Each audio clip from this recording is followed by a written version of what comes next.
There we go. It's working. All right, ladies and gentlemen, we are live. Welcome to the MMA Advocates. This is episode number 6, right? Yeah, 6, 5, 6. Yep, sounds right.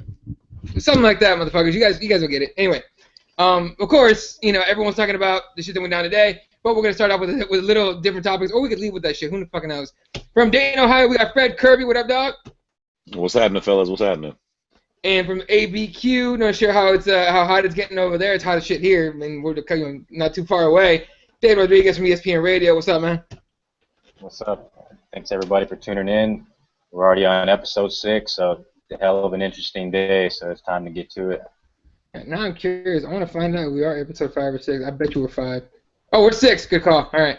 See, that's how much attention I put to, like, being organized and this shit. Look, you guys fucking know we're late. I get it. We're like 10 minutes late at least, so my bad, motherfuckers. Anyway, yeah. Jason Ruvalcaba is going to join us later, as is, we're hoping, a special guest you guys will see him sooner or later, hopefully. And, of course, fuck it, let's just get into what happened today, because that's what everyone wants to talk about.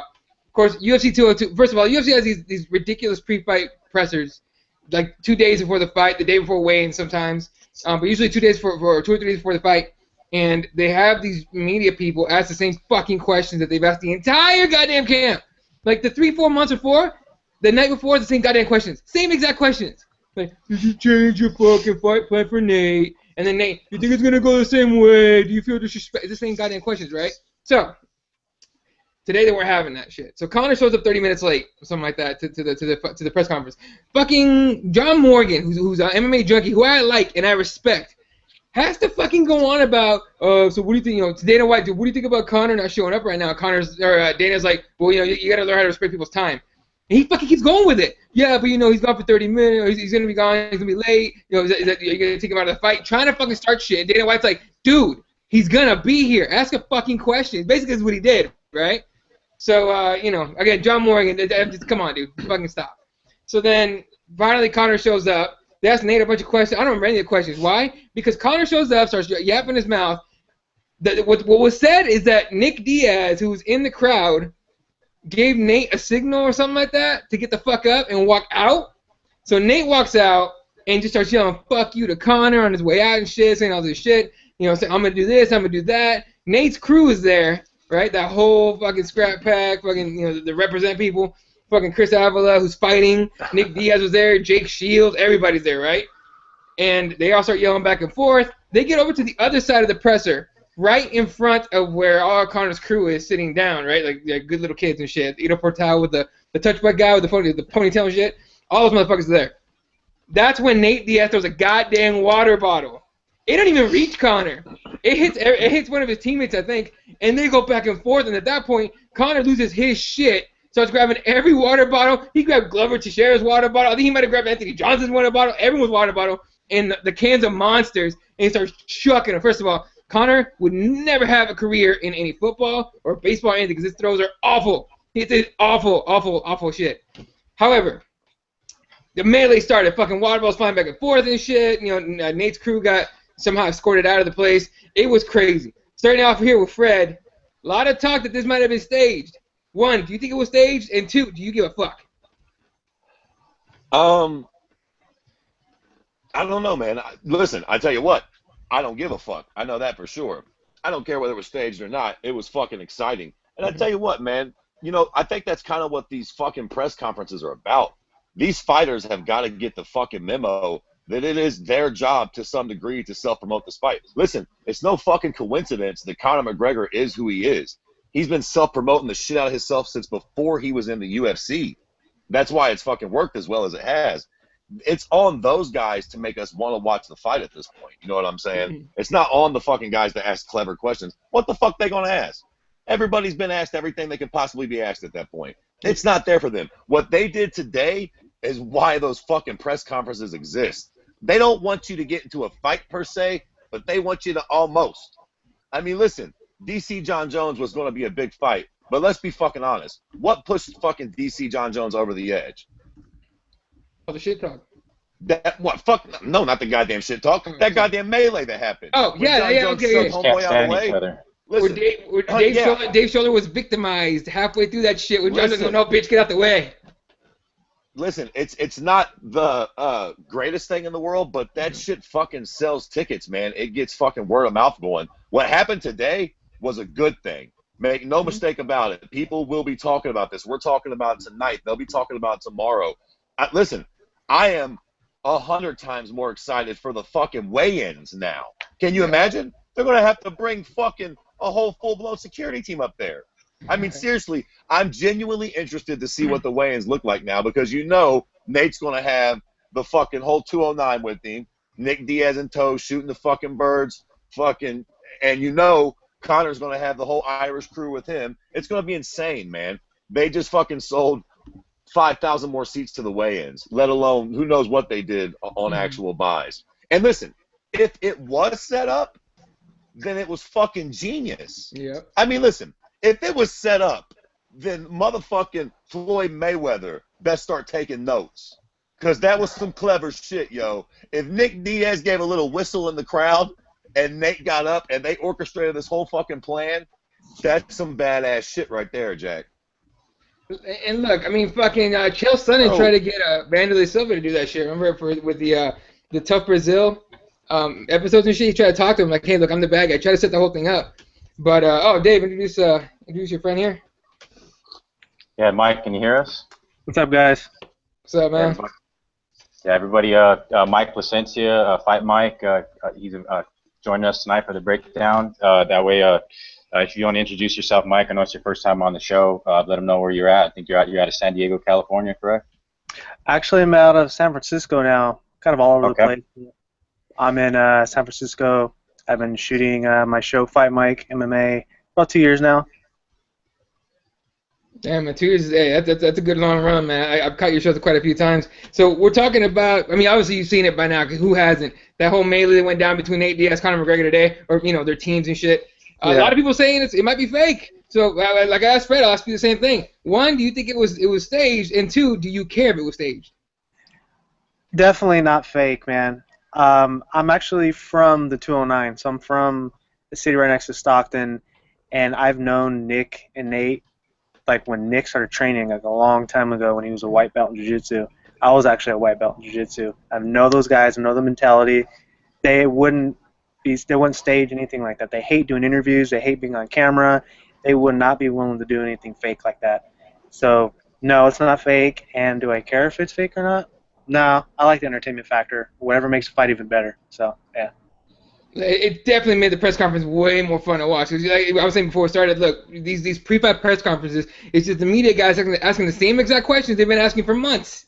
For months. It's these same damn questions. So this kind of shit happening it was great. I thought it was great. I enjoyed the hell out of it for sure. And I'm with you. I don't think it was fake at all.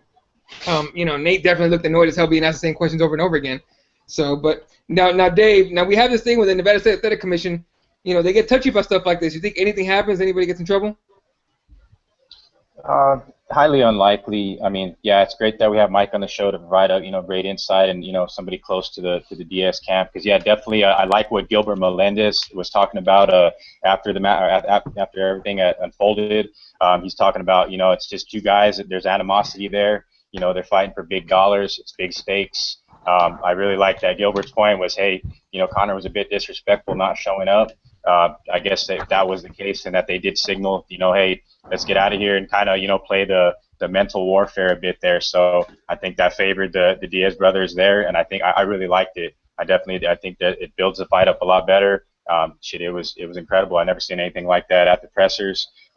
Totally necessary though, like Fred said. That's something where Floyd Mayweather, a lot of these boxing face-offs and pressers, they end up being pretty heated, and where they pretty much get into a scuffle without actually fighting. So that's what they're there for. I agree with Fred on that. So, and welcoming in Jesse now here. Oh, Jesse, where's the Pokestop man at today? I'm somewhere in Hollywood. I don't know. Undisclosed location. I'm somewhere in Hollywood, just chilling. You look like an undisclosed character with those shades on. Yeah, we told the bikers and the cops come by, motherfucker. Shit. Anyway, don't tell nobody. Jesse, did you get to watch the press conference yet? The went down today. I saw Jake Shields throwing Starbucks. That was awesome too. And I saw people like bitch throwing water bottles at each other. But other than that, I mean, it was pretty interesting. I caught a little bit of what Dave was saying, and I agree with I guess Fred and Dave there that we needed this. I feel like coming up to this event, nobody really was talking about this. I think we all kind of knew what the score was. You know, Conor talked a lot of crap leading up to the first fight. Pretty much got served in that second round. You know, and ended his little run that he was on, and up until this point, we haven't really heard either of them kind of get at each other and really do anything that's going to excite people for this fight. And I think that was exactly what we needed to get everybody, you know, people that were kind of like, I already know what's going to happen. Now, I think it brings those people on board to at least watch what's going to happen. Yeah, no, Mike, you know these guys' mentality. It's just like you were saying, they don't fake stuff. They don't like media. They don't like any of that. Let's turn into the Conor side a little bit here. Like, are the Diaz brothers, or at least Nate, are they in Conor's head? Because it seems like, you know, his switch got flipped immediately. He got aggressive. If you remember at the weigh-ins of the last fight, you know, Nate came in like this, and you know, Conor with the flinch. And at the press conference, then Nate put a nice little stance on him, the fist right next to his face, and Conor again the switch flipped. Did Diaz once again get into Conor's head? I think unintentionally they are. I don't know if you guys saw one of Chael Sonnen's interviews where he says he's an unintentional genius. He is just the way that they are. They're not really trying to like oppose Conor or stop like all his hype. They just naturally do. That's who they are, and nothing Conor does bugs them. But they're just straightforward, man. They're like almost like street fighters, almost, man. They have a street mentality, and it's a perfect you know, anti-Conor, what he's doing. So, yeah, I think they get in his head, but what Conor does, all the stuff that he does that works against everybody, it doesn't work on them. Well, yeah, definitely. And the thing what I've noticed is different here, and Fred, you know, you chime in on this one for sure. It seemed like all of Conor McGregor's, you know, trash talk before, I've always said it seems scripted to me. It seems so WWE, like he sat down and wrote all the stuff out, kind of like Chael Sonnen. Because Chael Sonnen, for sure, his promos are scripted as all hell, but they're funny. Conor McGregor, it seems scripted, but it was funny. He hasn't been able to say anything that's memorable for this one. Even the last one, anytime he went off saying anything, you know, Nate Diaz would be like, fuck you, fuck your belt, very, just straightforward, fuck you, that's it. What are you going to say to that? You got no reply to that kind of thing. So now Conor's coming out, and he doesn't have a lot of shit talk going on. You know, do you think that affects Conor at all as far as his mentality goes? Like his inability to fuck with Nate? No, man. Actually, I don't really think it matters all that much. I mean, listen, you got to understand, Conor wanted this fight. This fight's happening because Conor wanted it, not Nate. Conor was chasing this fight, man. I think that a lot gets made over all the trash talk, but at the end of the day, Conor goes in and fucking fights, right? He goes in and makes it happen. He was on the streak until he lost this fight to Nate Diaz, and then he became obsessed with it. He wanted it at 170. The whole fucking world thought it was a bad idea to have this fight at 170. Mm-hmm. But here we sit, having this fight at 170 because C-Mac wanted it that way. I think that if he was truly worried about Nate, listen, I think he thinks he's going to win. I think that he thinks that him and his team have done the proper things to get themselves ready for a guy like Nate. Now, whether they have or not, we'll find out on Saturday. But I think they are completely confident in their preparation for this bout. He didn't have to take this fight. He could have moved back down to 45. He could have went to 55. He's kind of the man. He could have did whatever the fuck he wanted to, even coming off a loss. He decided to take this Nate Diaz fight, so I think he wants to challenge himself. I don't think that – look, both of these guys are kind of the same, right? That's what makes this so fun. They're both kind of a fuck you, no fuck you, I don't give a fuck more attitude. That's what makes this fun. I don't think that either one of them really, truly get in the other one's head. Come fight night, they know they're going to get in there and get down. Bottom line. Oh, definitely. And what's up, Jesse? No, I wanted to ask everybody. Recently, I think a lot has been kind of brought upon Kavanaugh, you know, his coach, saying that they adjusted this whole camp to be just revolving around Nate Diaz.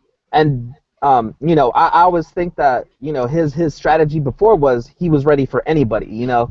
He was like, yeah, whoever's in front of me, I'm just going to beat him because that's how I train. I train to beat everybody. And now this camp has been dedicated specifically for Nate Diaz. And, you know, my question is, do you guys think that that's going to be a deciding factor or a difference maker in this fight? Dave, you want to take that one? Yeah, I think it very well could be. I've heard a lot from Coach Kavanaugh, and like I said, I mentioned on the last episode of Advocates that it's his reputation. He said that's pretty much on the line.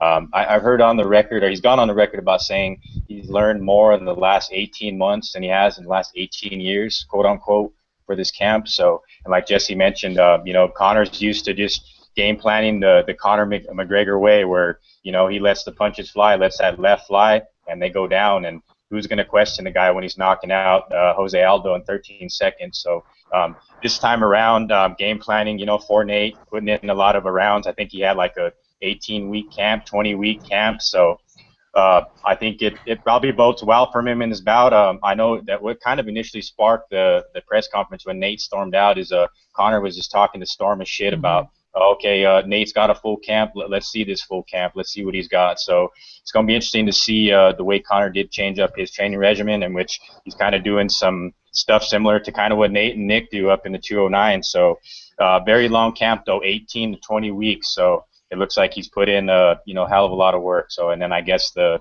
whole expense, I guess $300,000 plus on the camp. So that's pretty, they put all the pieces in place to beat Nate Diaz this Saturday, but it's going to be a definite great main event. Looking forward to it.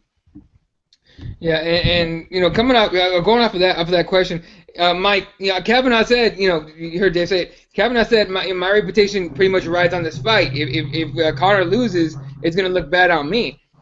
What does it sound like to you? Like lack of confidence in his guy? Because I think supposedly Kavanaugh tried to talk Conor out of this rematch at 170. And all this other stuff. So do you think that maybe Kavanaugh saying that was a bad idea? Maybe it puts a little too much pressure on Conor, or maybe shows a little lack of confidence in McGregor? You know what, man? I think they're doing everything they can to convince themselves that everything's going to be better, that they are going to win. I think Kavanaugh saying that is like him telling Conor, man, you really have to win, man. You whatever they got to say in order for Conor to actually win, they're doing it and they're saying it. Like, look what Nate was saying at the press conference. Man, you're putting up pictures of me at your gym. Like, who does that? Like, whatever it is that they got to do to get in their psyche to make Conor think he's going to win, they're doing it because everything is riding on this. Because if Conor loses, man, I mean, I can't help but to say I'm not a Conor hater, but I can't help but to think his stock's just going to drop. Like, all the stuff that he's doing, all the hype, all the talk, people are just going to be like, you did that and lost 2 times in a row, buddy. So I think there's a lot riding on it. Fred, what do you think about that, man? Listen, back to the question before, do I think that him having a whole camp and bringing in body types and preparing specifically for Nate Diaz is going to help? Fuck yeah. Do I think it'll win him the fight? We'll see on Saturday night. But having all that time and preparing specifically for one guy definitely can't fucking hurt nothing. And having already fought the fucking guy definitely ain't going to hurt nothing. So, and listen, man, Conor's in a low-key good spot. If he loses the Nate, it sure as shit takes a little bit away from his stock. No doubt. 2 losses in a row hurts anybody. But it was to the same guy, and it was at a different weight class. He's still the fucking champ from featherweight. As long as he can still make that weight again, presumably if he loses this, he just goes down and fights Jose Aldo again at 45. So, I can think of worse spots to be in as a loser. Very true. And he's still a draw. Win or lose this fight, he wins, obviously, he's a huge draw. He loses, he's still a draw, not as huge, but still a draw. Now what up? Then, hold on. I will say that I think his fight after this one will be paramount. Now, if he loses to Nate Diaz, he done lost to Nate Diaz, Jack. He got choked out to him. So he loses again. How many of us will really be that fucking surprised? Everybody's just going to go, see, fucking told you so. I knew it. But then he still goes down to 45 and has a mega bout with Aldo. Now, if he loses that one, that will fuck him up a lot. Because then it's going to be like, yo, you got lucky in the first Aldo fight. Blase, blase, blase. So. No, absolutely. And just let's say he goes back down. He fights, okay, first of all, Dana White said that no matter what happens, Conor will be defending his belt next. Or he'll drop the belt, right? He'll let it go. Let's say he loses, goes back to 145. That cut to 145 is pretty damn crazy for Conor. I mean, before, every time we see Conor, it looks like he's dying, like, on the scale, right? So now, he's gotten a little bigger. He's confident trying that he wants to walk around, almost walk around at 170 and shit. He's got a little bigger, put on a little more muscle. It's going to be an even harder cut, I think, at 145. So he goes down at 145. Okay, first let's start with this. Do you think he can make 145 with the size that he's put on? Because even you saw him today in the presser, he looked bigger. Yeah, I think he's definitely he'll be able to make 145. I think just hearing all the money he's putting into his camp, he's becoming. I think he's becoming a Mayweather.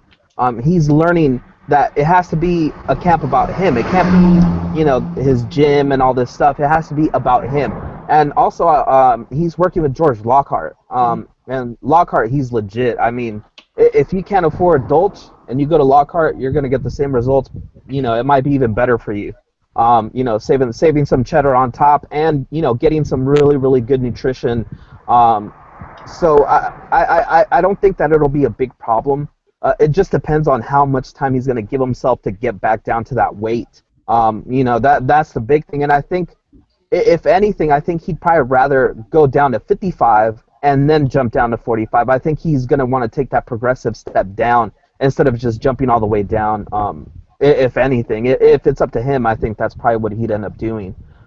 It's either that or he'll probably just drop the belt, say he'll go for the 155 belt, and then, eventually go back and reclaim that 145 belt. Just to be able to say that he had, 2 belts at one time. Yeah, and that was his original goal. He wants to be a two division champ, which would be a little tough when you haven't defended your belt in forever. Now, Dave, let's switch over to Nate Diaz here, okay?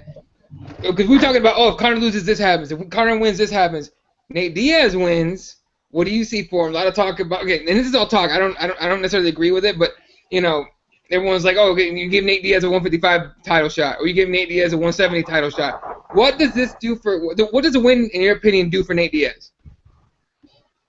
Yeah, a win for Nate on Saturday would be super big for him. It'd be the biggest. I mean, the first fight around, it was on 2 weeks notice. He did his job in there and took care of business. So this time around with the full camp, it'll be even bigger for him. I think presumably there's possibly a 55 shot for him out there. I know Donald Cerrone's kind of stating his case that he'd like to move up or move back down to 55 and challenge Alvarez. But I think Diaz has got a pretty good chance over Cowboy in that argument there, especially with the big win over Conor on Saturday in dominant fashion. So, I think there's some big fights for Nate going forward after this one, and this probably is the biggest fight of Conor and Nate's career right now. But it's a high stakes, high money fight. I mean, that's why you kind of see that animosity building up. It's kind of funny how Dana White, just at the presser, he's like, hey, that's it. We'll see you on Saturday. I guess he somewhat forgot there's weigh-ins that are going to go down on Friday, and shit's going to get crazy at the weigh-in. So, yeah, it's going to be interesting what they decide to do more with Conor in a loss than Nate in a win. Because Conor's the guy, like Fred is saying, if they have a chance to give him a 2-belt deal, or if he can build up enough stuff for the Jose Aldo fight, then, yeah, I'd like to see that Jose Aldo fight take place in the future, absolutely. Yeah, definitely. Now, Mike, before we move on to the next topic here, Dana White, at the start of the press conference, was obviously, clearly very annoyed that Conor McGregor was once again late. Conor shows up and basically shits on the whole thing, goes, yeah, basically saying, I don't know why the fuck I'm here. I shouldn't have to be here. This shit's sold already. This is a waste of my time. Basically saying that, right? That just kind of, in my opinion, you tell me what you think. In my opinion, it fuels speculation that there's still a little bit of a rift between Dana White and Conor McGregor specifically, right? Not just the UFC. But does this affect maybe I'm putting too many variables in it by saying with the Conor loss it gets worse or anything. But do you see that though? Do you see that there's a bit of a rift between Dana White and Conor with this? Like Conor trying to regain or retake that control of the game, as he calls it, versus Dana White trying to make sure there's no precedent set that if you're the big name in the company at the time, you control everybody. Yeah, I mean, if you look at some of the stuff that Conor's saying, he doesn't just want to be like the top fighter.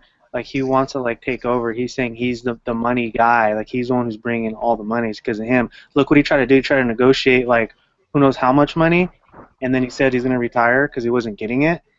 Yeah, I think he's still firm on that position. I mean, he does bring way more money than everybody, and he's using that. That's his trump card, man. And I think he's going to stick with it.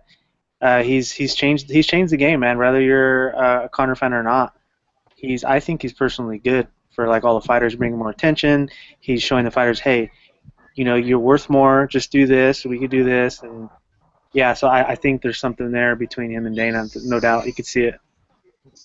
All right. Anything else? What's up, Jesse? Yeah, actually, that idea sparked a thought in my head.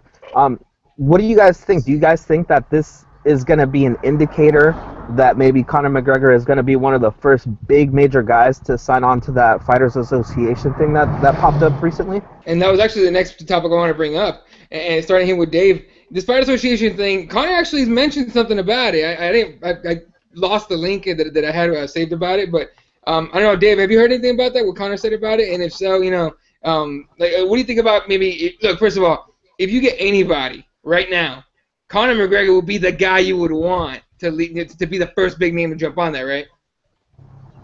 Yeah, he's I think the interview you're talking about was the media event that took place earlier this week, and he sort of said that he'd love to get involved at some point and start this up and just be involved, period. And just with his name involved, I mean, that sparks, you know what I mean? That sparks a big thing possibly happening in the Fighter Association, the Fighter Union actually coming together. So I think that's what you're talking about, Ed, and I think he did say it's something to where he's had a tough road, he's had a long road, and he said that, from all the hard work that he's at where he's at because, he's put in the work, and he said that there's a lot of fighters out there that still got, work to put in. So he said that, at that point, that's why you have the Mac life, you know what I mean, and you have his status compared to a lot of other lower tier guys, and I think it'll sort of balance things out though with the union, of course. So in that process, having a name like Conor McGregor, involved in that, I mean, that's serious stuff. So if he did comment about that and plans to pursue to be involved, that's absolutely a good thing. So I'd love to see that happen in the future.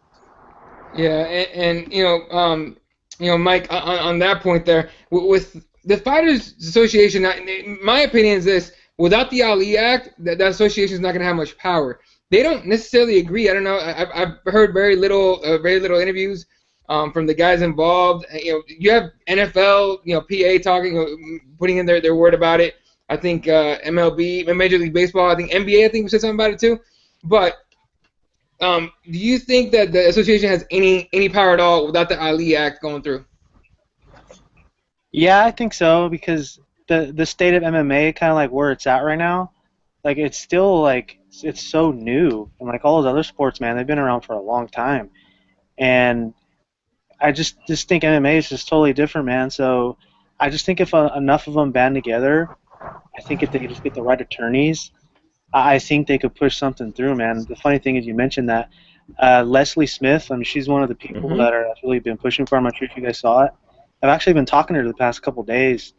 Yeah, so if you guys want me to ask her something, yeah, just feel free to send me over some questions, man. I talk to her all the time, actually. We live pretty close to each other, and she's one of the people kind of in the forefront of it. So yeah, I think if they have the right attorneys, man, I think that's what it boils down to. People that can put down some legal documents and the right fighters bond together, I think they could do something.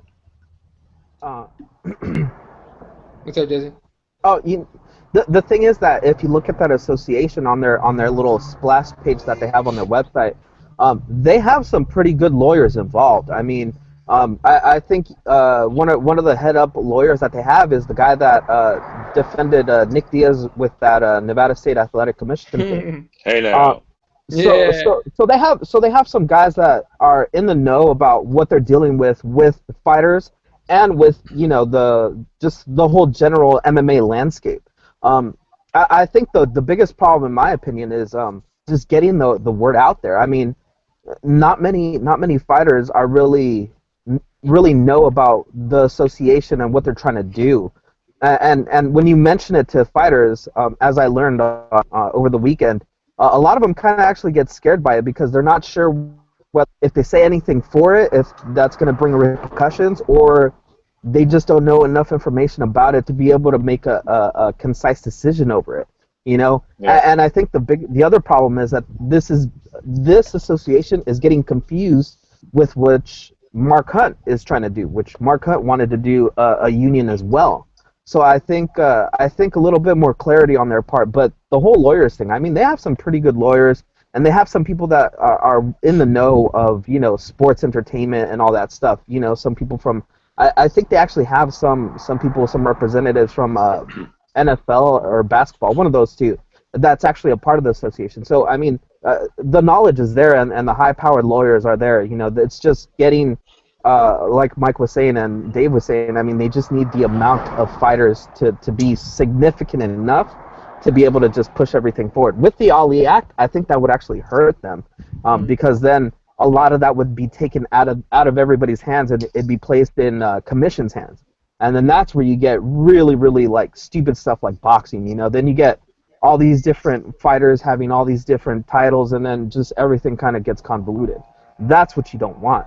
You don't want that. You want something in place before that even comes to fruition. Yeah, Fred, you have something? Yeah, listen.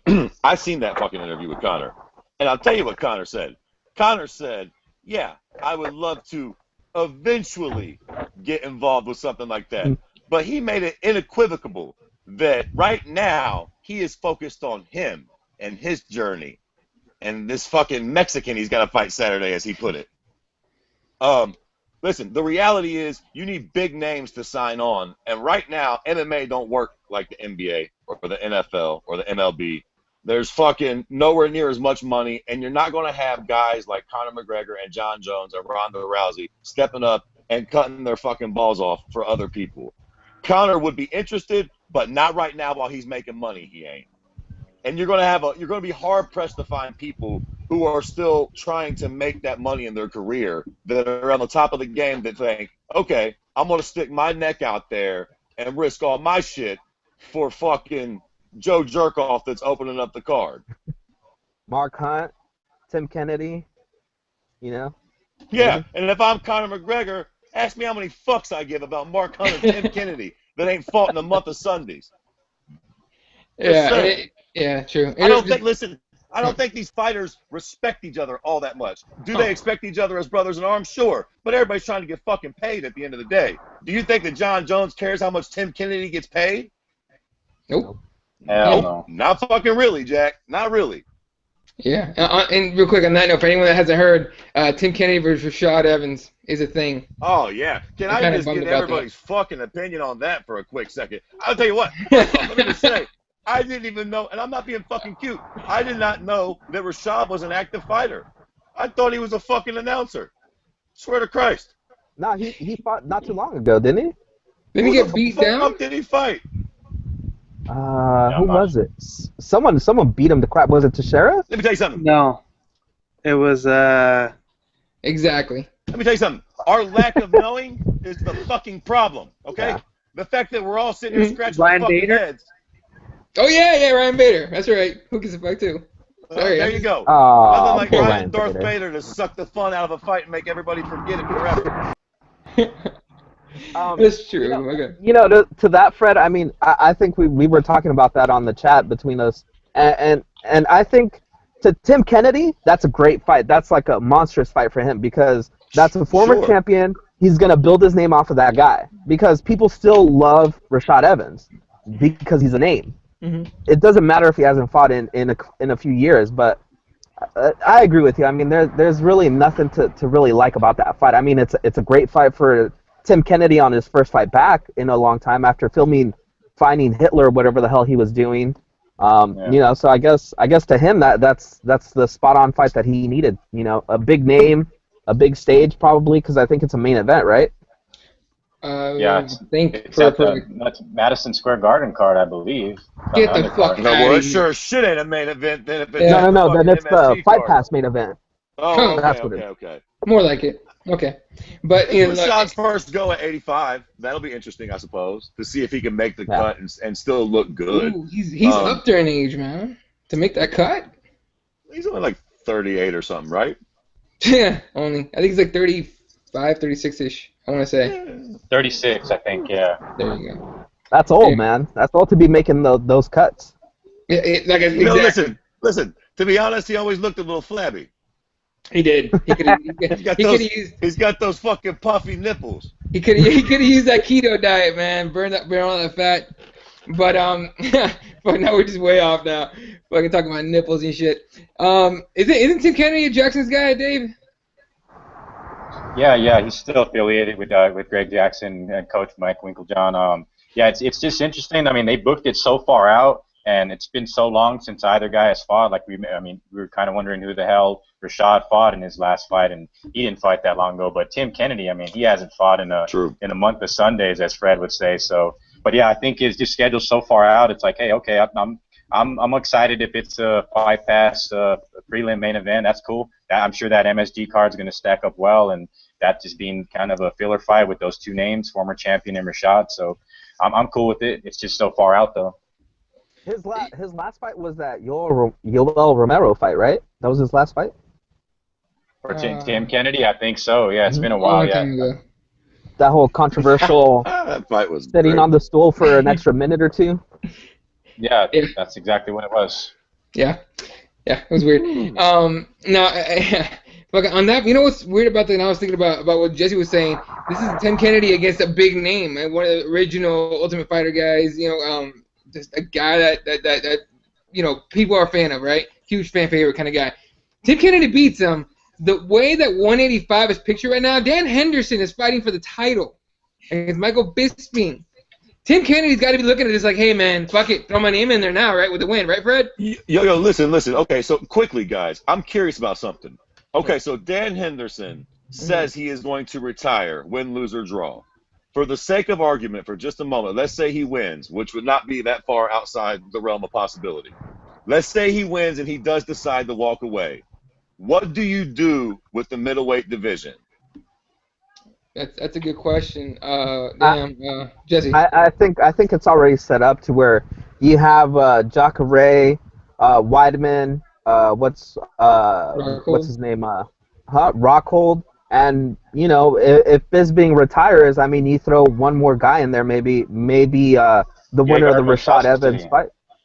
What's that? Gegard Mousasi is the other guy. You know what? Yeah, you could throw him into like a 4-way tournament and just basically throw him into like a one-night match, and then the two that come out of that fight for the title. I mean, you could mix and match those 4 right there and pretty much get a good fight out of each one of them. And I mean, I think we talked about this before. It's like a hard reset to that division, and actually it might be good for that division because you have, just I like Bisping, but you kind of have a fighter that's beyond his time fighting a guy that is even more beyond his time, and whatever happens and that title is dropped, I mean, that's just the perfect recipe for just kind of resetting the whole division and just finding new talent that, you could get behind. Definitely. Well, fans been crying out for Jacare or for even some people have been crying out for Gegard, especially himself. But Mike, what would you do? Or Romero, yeah. Now, Mike, what would you do, man? Let's say Henderson wins and he retires. He's like, all right, I'm done. Fuck it. What's your idea? Like, you make Rockhold Weidman again, and winner of that fights Bisping, or what do you think you would do? First off, I think Henderson is going to win. I think he matches up good against Bisping.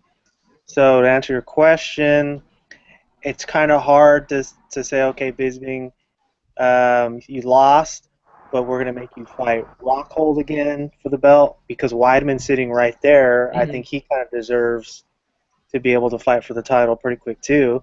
I mean, he was winning. I think he was winning, in my opinion, or at least it was super, super close when he was fighting Rockhold and made a mistake going for that spin kick. So you have to do some sort of like eliminator tournament thing you guys were talking about. But instead of Gegard Mousasi, I think it would have to be Vitor Belfort because I think Vitor is going to beat Mousasi. Whoa. Listen. Okay. I love it, you guys. I'm on the same thing, but I think I would like to see an even bigger tournament, an 8-man tournament that spans a long time that they make a big fucking deal out of, like the Strikeforce Grand Prix. You know what I'm saying? Add, Vitor and Mousasi, Bisping, the 8 biggest names, the top 8 guys, man, and make it a big fucking deal to where, like, every time they advance, it's this big culmination. You know what I mean? To where when we finally crown the champion, we all feel like it's a motherfucker that actually deserves that shit. All right. Fuck it then. Why don't we just do a tough season of middleweights, and whoever 2 are at the end fight for the championship? How about that? As long as Nick Diaz is one of them, I don't care. Listen, I love it. I'm just saying. At this point, I would throw Nick Diaz and everything, but I am a Diaz basically fanboy at this point. But, so I mean, listen, how fun would think that about be? that though. Yeah. What's that? Wait, what'd you say, Jesse? I mean, think about that. That's kind of what they're trying to do with the next season of Tough, where they're bringing all those champions from different divisions to basically find the one guy that might be able to give Mighty Mouse a challenge, right? Yeah. So if you take the top, 10 guys or whatever the hell, or 15 guys or whatever in the division where people already know these guys, and you put them in a tournament and just kind of bracket it out to see whoever is the surviving guy at the end, and he's the champ. I mean, you literally have to give that guy the props to go through a tournament and win and become champion. You just built yourself your own star right there, and it might even surprise people who might come out of that. Very true. Almost like a comeback season. And listen, it's a murderer's row right now at 185 too. Yeah. If you throw that tournament together, think about it. Rockhold, Weidman, even keep Bisping's cockeyed ass.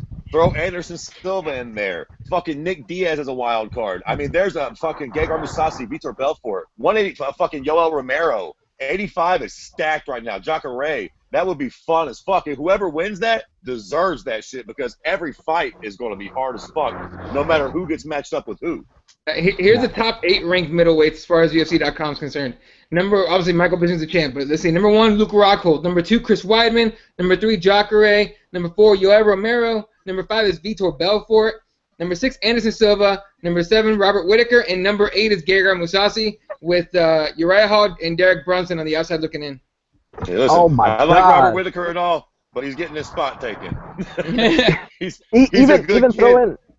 Throw in those last two, man. Derek Brunson and Uriah Hall in there. Yeah. Man, that would be just banging tournament right there. Yeah, it'd be ridiculous. But, yeah, I mean, the 185 division is going to get a reset should Henderson win. And even then, it kind of got a reset anyway, right, with Michael Bisping as champ. So we're going to get something exciting out of that for sure. All right, moving on here to the next thing. Okay, Cody Garbrandt is talking a lot of shit. And again, he comes from Team Alpha Male, so he's not very good at it at all. He's actually kind of awful. First of all, he needs to stop listening to the Uriah Faber, shit talk tapes. Those are awful. You've wasted your fucking money. Stop fucking talking, okay?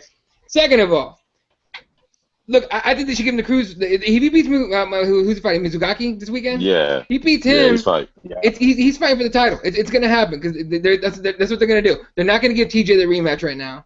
Even though he won his last fight. So Dave, Cody Garbrandt, he deserves a title shot with a win this weekend. And how do you like him against Cruz? Man, I'm super high on Dominic Cruz. Have been for many, many years. This fight, I think, possibly could present itself because just the way Cody Garbrandt's got a lot of hype. He's been knocking people out. Got real lucky that he didn't have to take on John Lineker when he fought Augusto Mendez. And I don't know. I don't know. I know the guy's a stud. He's a young rising star. I'm not impressed by the wins, though. I mean, he's got wins over Henry Briones. Like I said, he got lucky with the Augusto Mendez and knocked him out as he should have. But him up against the Lineker, up against the Dillashaw, those are tough bouts for him as well. Like I mentioned in the comments, I hope he's definitely not overlooking Mizugaki because I think Mizugaki could make this fight tough for him, and it's sort of one of those trap fights. But Cody Garbrandt's coming. I don't think he deserves a title shot with the win here, though. All right, Mike, what do you think about that, man? Well, I've been inside Alpha Male like a lot of times, man. I know Cody pretty well, too. I talk to Cody sometimes on text or whatever. I'm a big Cody fan, but the way he matches up against Dominic, Dominic just evades. And, I hate to say it like this, but he can kind of just run away and then jump in and score with something and then jump back. I kind of just see him just, evading a lot of probably what Cody would do. But from a marketing standpoint, do you give it to the title shot to TJ? And a lot of people think he's boring. He's not really doesn't really say anything, and a lot of Dominic's crap talking is just old and whatever. Nobody gets super excited about it. And then you got Cody over here with the tattoos. He's a good-looking guy, and there's something to him. I think from a marketing aspect, I think he's going to get it. And then plus, Dominic is asking for it. Yeah, he is. He definitely is.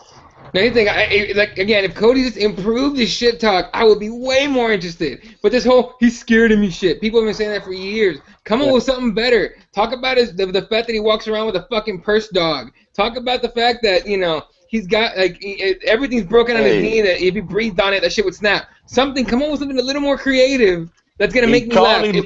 If I laugh, I got you. If I laugh at your shit talk, I'm in, dude. I want to see this shit, right? I mean, Fred, you're a Conor fan. You fucking know. Listen, he called him Herman Munster. That was pretty good. I gotta hand it to him. I didn't think about that. I didn't think about that. I didn't think about that until he said that shit, and I was like, holy fuck, he's right. listen, Uriah yo. said that first, though, man. Oh, man, stop ruining it. Jesus, stop ruining it. Goddamn, it was funny. Shit.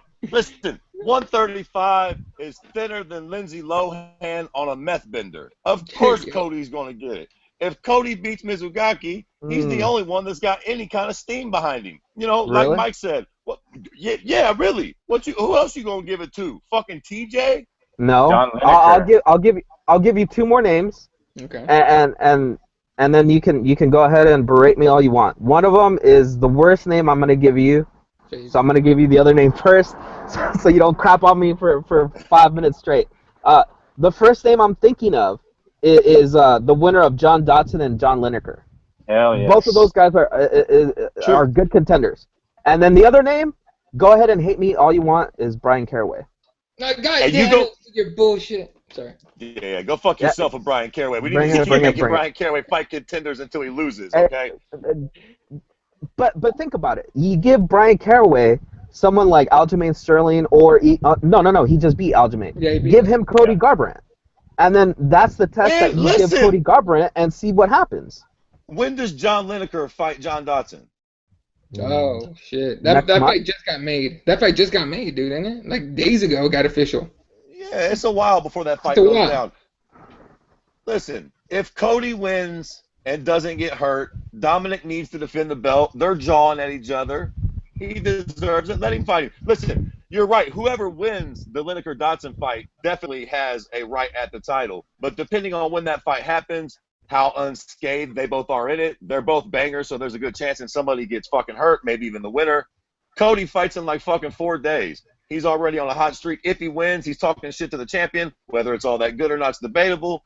But yeah, man, I mean, we've seen worse title fights in the UFC. And like I said, 135 isn't exactly stacked right now. So, Yeah, and it definitely isn't. But, Dave, on that point, the Dodson-Lineker winner gets a title shot. I'm kind of with Fred on this one now. You give, Cody the title shot with the winner of Mizugaki this weekend, and then you got Dodson-Lineker, winner of that should get a title shot against potentially, Cody or Cruz, right? The winner of that. Exactly.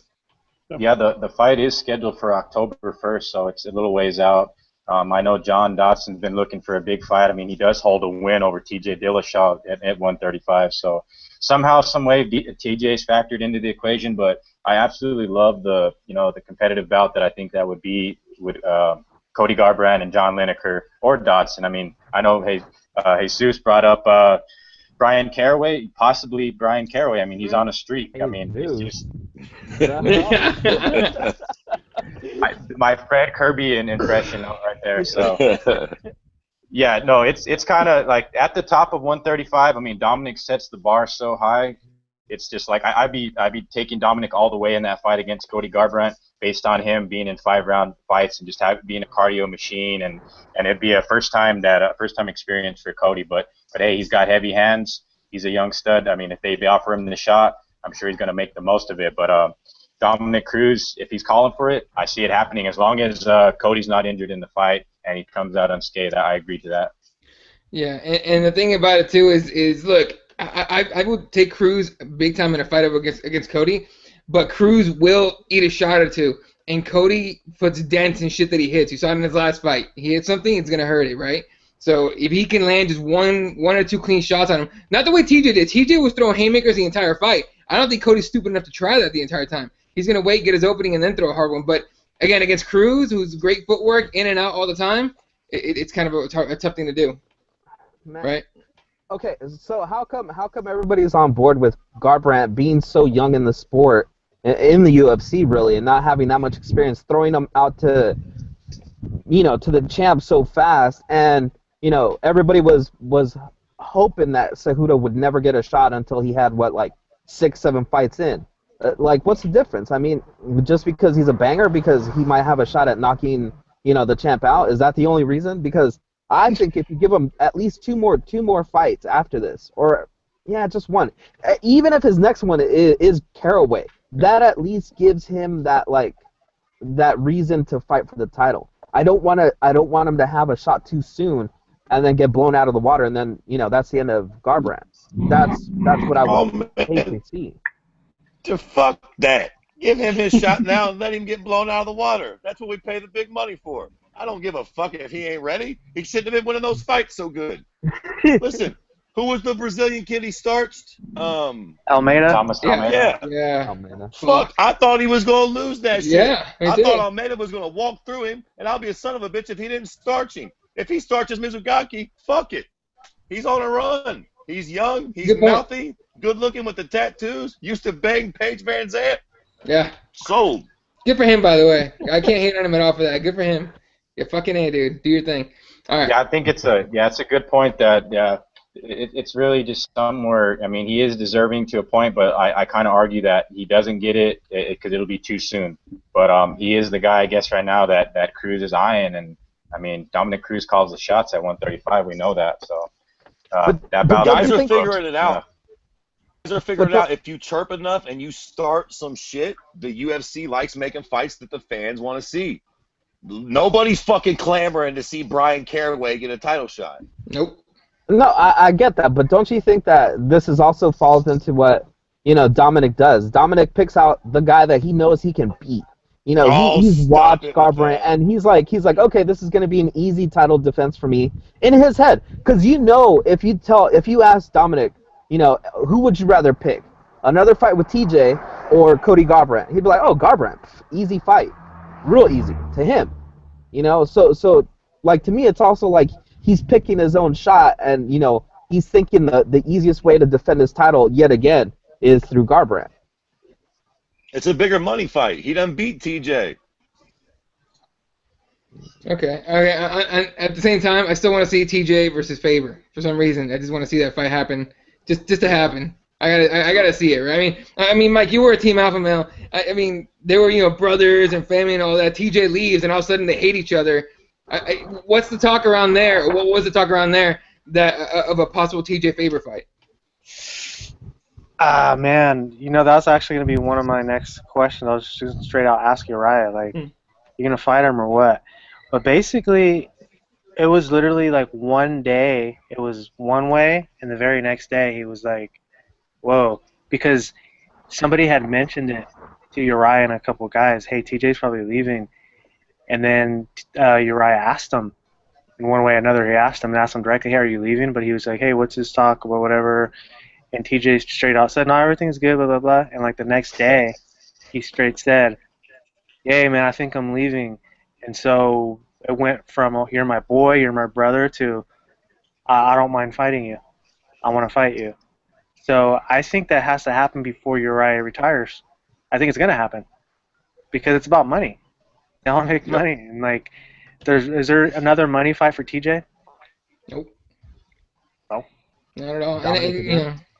Dominic again? No, I don't think anyone wants to see that again. Honestly, look, I'm not. There's really no more. There's really no more money fights for Uriah. That's probably the biggest money fight for both of those cats at this point. Oh, if you offer it to Faber, he'll take it. I'm pretty sure. Yeah, TJ wasn't clearly. paid I'll all give that Faber well. this. Faber will fight anybody. Oh yeah, he will. Yeah, that's one thing you gotta respect Faber. You may not like him or anything, but he will fight pretty much anybody, and he makes money off of everything. This dude's he's a businessman, so he's gonna be fine after his career's over. Dave, what were you saying?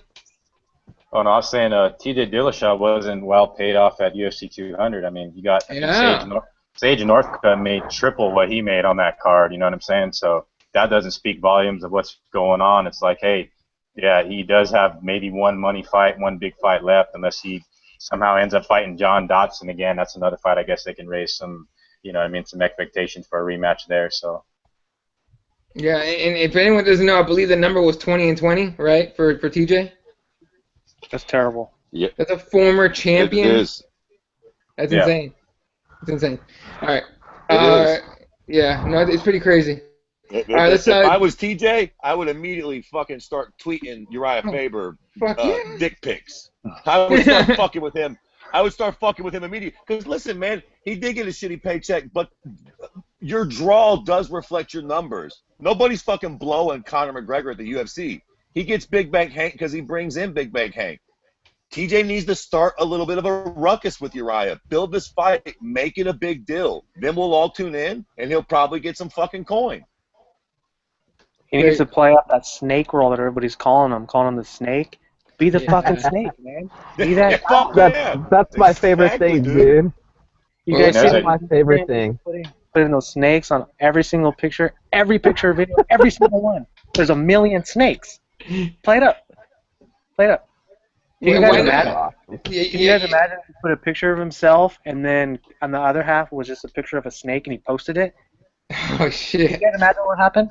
And then he puts, "I want to fight Uriah" under it. Oh, it's game over. Oh, dude. Seriously. With another one tweet, Connor. with one another tweet, he could. Connor. Yep. Fucking shit. All right. Moving on here to the next topic. Now, Dana White came out. Not even came out. I think he was on. I don't know what he was doing. Fucking whatever. He's media something.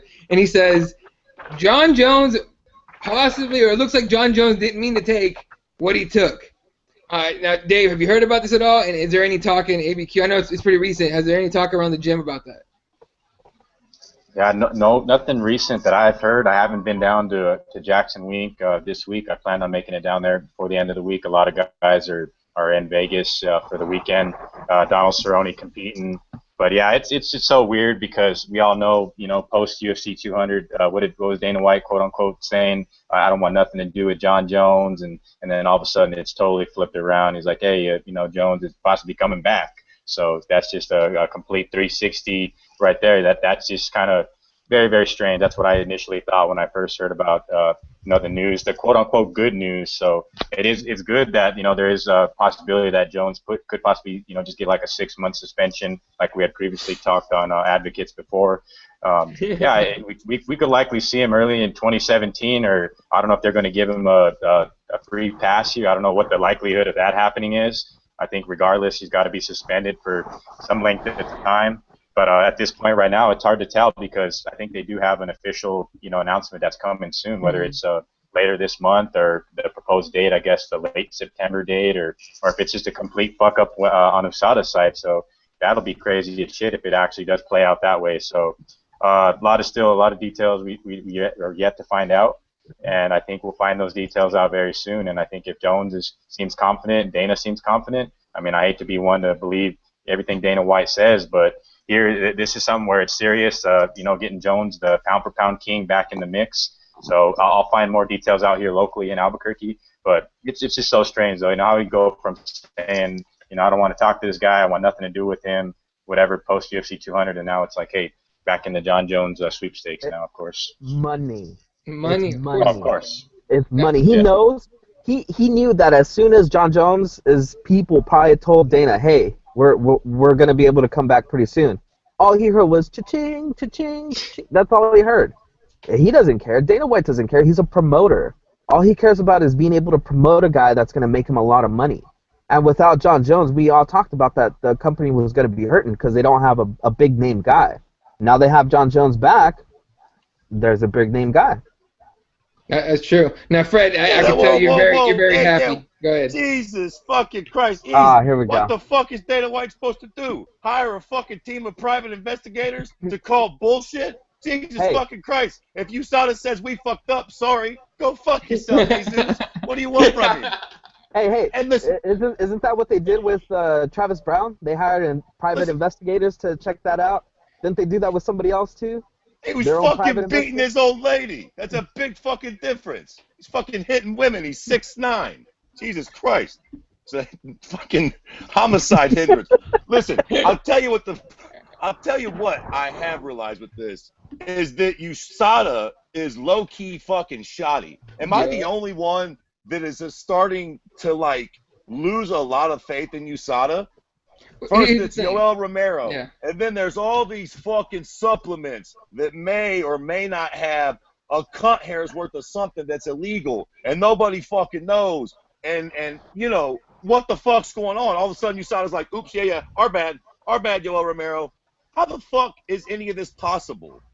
You know what I Yeah. mean? Like, somebody has got to get this shit under control. I appreciate what USADA is trying to do for the sport. And if guys are actually cheating and they're catching them, that's awesome. But if a motherfucker is taking a protein shake from GNC and he's now testing positive, listen, that is fucking horrible. We talked about it before on this show. Steroids, HGH, fucking estrogen blockers, whatever it is. If you're cheating, that's a big fucking deal, man. It makes all of us look at you differently. And a lot of people are mouth-breathing morons. They see that shit. They don't follow the story out. They're just like, yo, he was a cheater. I fucking knew it. They don't wait around to see that Yoel Romero didn't really cheat. There's a whole bunch of motherfuckers that just tarred him a cheater. And if USADA is wrong with 30% of the people they're so-called busting, that's not fucking cool, man. They have got to get their shit together. They can't start blowing the whistle on motherfuckers and being like, oops, oops, oops. That might have actually been some shit that was low-key all right. It just happened to have something that the fighter didn't actually do. That all sounds like some weird shit to me, man.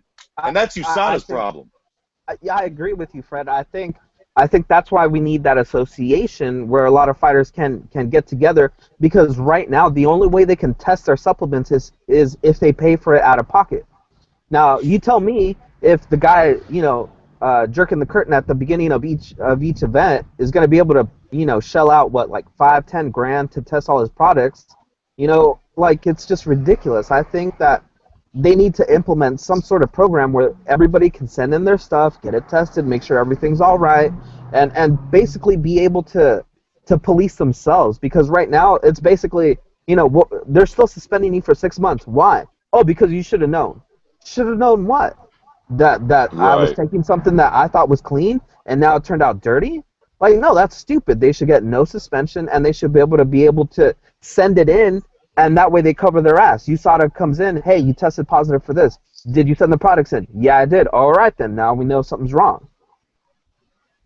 Yeah, and then go ahead. I think that to add to that, I think it's just going to draw even more question marks, towards USADA, and everybody's just going to be questioning everything when it pertains to, well, specifically in this case, John Jones being the most high-profile guy next to Anderson Silva, where they've, potentially flagged him, for estrogen blockers or steroids like they did for Anderson Silva. So it's going to be something where it's going to open up a shitstorm of just, like I said, question marks upon question marks. So no matter what the fallout is, hopefully it's for the best for John. I'd like to see him get back involved in MMA as soon as possible. I just think that there's some type of suspension that he's going to have to suffer in the meantime. I don't think it's going to be a complete free pass on this one. Now, Mike, the one thing I haven't heard anyone say anything about is the guy heading up the entire USADA thing, Jeff Nowitzki. He is the guy that went after Lance Armstrong and got him, right? Now, if anyone saw the Joe Rogan Experience episode with Lance Armstrong, there was a little bit of shit, where the people say throwing shade at him, but there was a little bit of shit talk going on, or a little bit of concern from Lance Armstrong saying this Jeff Nowitzki guy is a little, on the edge, right? So what happened? John Jones tests positive for whatever the fuck. And Jeff Nowitzki gets on camera. He gets in front of a press conference to announce this shit. Okay, Mike, does it seem to me now? I'm just starting to feel this way, but I want to know what you think about Jeff on this one. Does it seem like he's a little too eager to get a big name to show, hey, USADA's doing something huge? Look, we got John Jones. We got Brock Lesnar. Does it seem to you? Do you agree with me here, where it seems like this guy's a little too damn excited and maybe jumps the gun on some shit? Exactly. That's exactly it. That's exactly what's happening. Trying to take somebody down, man. And I think Dana meant everything that he said. Like, oh, I'm done with John Jones. I'm not talking to him. I'm not answering his phone calls. But then all of a sudden he finds out that USADA made a mistake. And so now he's probably thinking, I just don't trust USADA anymore. So now I think John Jones is going to come back quick. So I just think USADA is fucking up. Yeah, and USADA's fucking up, and to me, every time an organization's fucking up, it starts with the leadership. I think Jeff Nowitzki said, "Get me some shit and get it now," and as soon as he heard it, maybe John Jones might have tested positive. Hurry up with that shit, give me that shit, right? Because Brock Lesnar tested for the same shit. We didn't hear about it till days after the fight, right? John Jones, we hear about it the night before or 2 days before. It's the whole thing is pretty nutty, in my opinion. So I don't know. Maybe we need to look at the entire organization, but now that you mention it, maybe Dana White is losing confidence in USADA. You know what I mean? That's Romero, Jones. I don't know what happened with Tim Means, but he's back. He's fighting. I don't know about Dana White, but I sure as shit am. Yeah. Every other fucking person they test, there's some fucking roadblock, and it's like, oh, true. Our bad. We fucked up. He wasn't actually taking it. Just 6 months instead. Okay, what the true, fuck, man? But we still do have, some people that are just not intelligent enough to come up with good excuses. Look at Chad Mendes. Oh, it was some cream that I was using. Cream? Are you for real? That's what you went with? He borrowed some shit from Paige Van Zandt. He put it on his skin to smell better, and it turns out it had some shit in it. That's what happened. Yeah, I don't know. Wow. But the whole thing is weird. It's all weird. All right, let's end the show with picks for UFC 202. Let's talk co-main and main. Dave, you're winner of both the main and co-main, or each pick a winner for each one. Now, if you're gonna go co-main event, I think I'd have to take Glover. If it gets past the first round, it's gonna definitely favor Glover. Anthony Johnson's going to bring it in the first round, as he always does. As we all know, Glover's share has been 5 rounds with Johnny Bones Jones. I think he's definitely the favorite after 1 round, but I think it's going to be a hell of a scrap. Main event on deck. It gets more interesting as the days lead up to this fight. So Connor's put a lot into this one. Nate's ready to go. Definitely, we all seen what unfolded at the press conference. So it's going to get crazy Friday at the weigh-ins. I'm looking forward to seeing Nate take care of business on Saturday night. All right, Fred. I tell you what, man, the co-main, I'm gonna go with AJ. The dude has got fucking firepower in all of his limbs, and he's actually a pretty good wrestler. And quite frankly, as much as I like Glover, I think his striking is slightly overrated. I could see AJ low-key lighting him up, man. And when he shoots for a shot, I just don't think he'll be able to dominate AJ grappling-wise at all. So I think AJ is going to finish Glover. And come on, man, he's made the necessary changes. And listen, I tell you what, man, all bullshit aside, I don't think that he can finish Nate Diaz because Nate Diaz is a goddamn zombie and he's unfinishable. But I think if he doesn't get cute and he keeps his range and he doesn't overexert himself, I do think that he can outpoint Nate Diaz relatively easily. He's just got to fight a smart fight, not get cute with Nate. But I think that Conor will win a decision and keep the hype train rolling. All right, Jesse. Man, I'm just gonna say I agree with Fred. There you go. I think that first fight between Nate Diaz and Conor McGregor, I think based on the new rules that we kind of have, I think you could almost call that a 10-8 round. Because he dominated, he threw more power shots, he landed more. He was just doing the more damage. He was just more efficient. He was doing everything perfectly. Just ran out of gas. I agree with Fred. I think if he can solve that problem of not throwing everything at him in the first round, in the second round, and leave it into the third, doing the amount of damage that he did, I think we're gonna see Nate Diaz crumble and possibly even get TKO'd. So I'm going with Conor in that one. AJ, I just think he's got so much power. I mean, I think anybody that gets in there with him, they should just be afraid of eating one of those shots. I mean, you saw the way Daniel Cormier basically, just dove for a takedown after he got hit. He wanted no more of that power. How he didn't go out is just beyond me, but I think AJ is the guy to really look out for in that division. So AJ, Conor. All right, Mike. I'm going with AJ, guys, against Glover. I think AJ has trouble with top wrestlers like DC. I think that's the only way he would lose to somebody right now. He's not fighting DC, so I'm going with AJ. Main event. I am going to go with Nate Diaz. So my question to all of you guys, how many fights have we seen Conor McGregor go past round 2? Holloway and Diaz. Not many. Mendes. Not many. 3, maybe 3, I think. 3 from what I can think of. Mendes. And Mendes then you was have round 2, wasn't it? Yeah. Oh, you're right too. Right. So Holloway. Holloway went for the decision. What I think. was the guy that does spinning kicks? What's his name? Huh? The guy that was Dennis supposed Seaver? to fight. Dennis No. Seaver. That was in the 3rd round, wasn't it? I thought it was pretty quick. 2nd round. I don't know. Whatever. It doesn't matter. Well, Yeah. so anyways, I mean, Not many. Yeah. well, people are thinking, oh, I think Connor's going to take a decision. We haven't really seen him go to that point, and his style, he's an explosive power hitter, and he hit Nate with the kitchen sink the last time, and he couldn't take him out. Want to know how he wins, in my opinion, if Connor does win? The same way Dos Anjos beat Nate Diaz. Take out that front leg, then start utilizing your punches even more. So if I see Connor winning, it's going to be something like that. Take out that leg.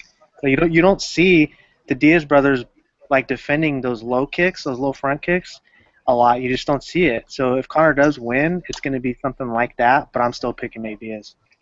Listen. I think that we all find it very unlikely that Conor actually gets a finish. Let me ask you guys this quickly before we wrap it up. Nate Diaz has a lot of scar tissue and is known to be a bleeder.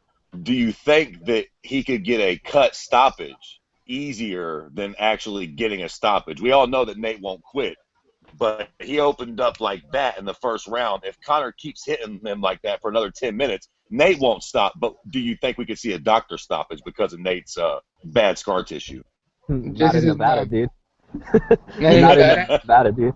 I think that's the way the fight was stopped with Josh Thompson, correct? When he landed that kick, I think it was like the towel that got thrown in, correct? Yeah, I think Nick threw the towel in on that one. Okay. Yeah. And also, guys, I wanted to, just before we end the show, I wanted to touch on this topic just before we end. Okay, the way the 205 division looks right now, obviously DC is going to fight somebody in the meantime. We don't know how long Johnny Bones is going to be out. Both Glover and Anthony Johnson have said, hey, I've completely forgotten about pursuing a fight with Johnny Bones. Anthony Johnson said he don't think he's going to fight him at all in the future. Do you guys think in a win on either side, either of those guys are matched up with DC right away? Yeah, I mean, who else are you going to throw at DC right now? You're not throwing John Jones in there, I don't think. So, I don't know, right. Fred? I mean, it has to be. Unless you want to dust off Gustafsson for one more round in there. Right. I wouldn't mind seeing that, to be honest with you. I don't know, Mike, what do you think? I agree with you, but I mean, you need to get him a win, too, and you need to get his confidence back. Right now, I mean, from the interviews I've heard of him, his head is not in the game, so I don't know if it would be the best for him to jump in there. Yeah, Mike? I really don't want to see Gustafsson fight against DC. Just think, throw AJ in there, man. See it one more time to see if he can land that power bomb. He couldn't really land it last time, even though he knocked with DC down one time. Yeah. So I just think throw the winner against DC, which is going to be AJ. Yeah.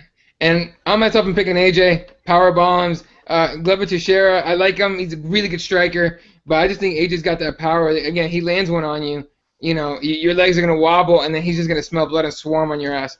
And then Nate Diaz, man. Nate Diaz. This thing's going to go more than 3 rounds easily. I don't care what anyone says. And, Nate's good with rolling with punches. He's going to get hit. Nate's going to eat that left quite a few times. All right, but he's good at rolling and spreading that power, Connor's power out. Instead of just taking it on the chin, he kind of rolls with it when he gets hit. So I think he's going to be it's going to be one of those later round either decision for Nate or submission for Nate. But Mike brought up a good point that I've been thinking about for a bit now. Is Conor McGregor should be working on those kicks, because that's how you take out a Diaz brother. If you're gonna try and mess with his game, you take out that lead leg. They're boxers. They're not Muay Thai guys. They're not Taekwondo guys. I mean, Nick fucks around throwing kicks every once in a while, but they're boxers. They train with Andre Ward. They train with all high level boxers, and kickboxers. Yeah, a couple of them, but they're not kickers. So they're not going to be sitting there trying to defend that shit either. I don't know. They got Joe Schilling over there, throwing kicks at him and stuff. So how many times did Joe Schilling get knocked the fuck out? Quite a few, right? I'm just saying. Andre Ward. He's got power though. Yeah. When did you say Andre Ward get knocked out? Not in a long time. He just won his last fight. So it's just that kind of thing. All right, fellas. Thanks for coming on. You can follow Dave at Dave's MMA Brief. Also catch him on ESPN Radio. Fred Kirby is at Kirby_MMA. Jesse is at Spawat. 1983. I always forget that number, dude. And Mike, let the people know where they can find you. What's that? I'm sorry, I cut out. It's okay. Where can the people find you on social media? Yeah, just look me up on Instagram. It's Mike Placencia. And check out my YouTube page too, man. I got some recent interviews with some of Nate Diaz's guys, the camp over there. Go on youtube.com/FightMikeMMA. I'll be doing some other stuff too. I've been talking to the Nick Diaz camp. The Nate Diaz, they're probably going to shoot me some stuff over from Vegas, so keep up on the channel, guys. Awesome. All right. Cool. Appreciate you guys coming on. Appreciate everyone watching. You can find this on SoundCloud around tomorrow morning as well. And, yeah. Oh, UFC 202 pre-fight show will be Friday night. I'll tweet out the time and all that, and we'll get that done. All right. Thanks for coming on, fellas. Thanks for watching, everybody, and we'll catch you guys on the next one. Later.